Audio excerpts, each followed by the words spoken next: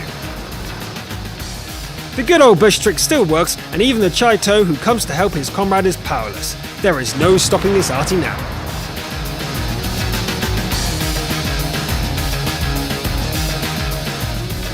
That just leaves the KV-1, but he can't be beaten so easily in a head-on fight, even by ruthless warriors like our FV. This calls for cunning. Our hero sets out to capture, but runs into the heavy on the way. The surprise KV fires a warning shot, but the Brit just keeps going. And there's the base with a long-awaited cover. Tense moments of waiting for the KV. There he is! Carefully now. The heavy shoots the rocks while the capture bar is filled. Victory! As you can see, the outcome of this battle was decided by skill and clever actions that saved the day, and not by alpha damage, armor, or damage per minute. It's not about the vehicle, but about the player who gets gold for glory for winning the Best Replay of the Week award, along with medals for this battle.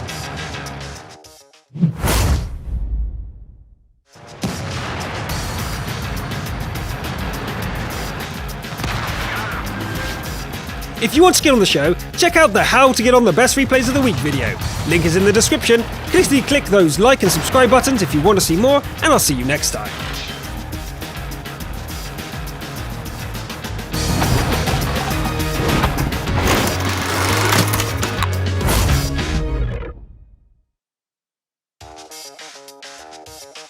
The next participant, named Crambule? What? Crambule. Crambambula. Okay. So this is Best Replay of the Week.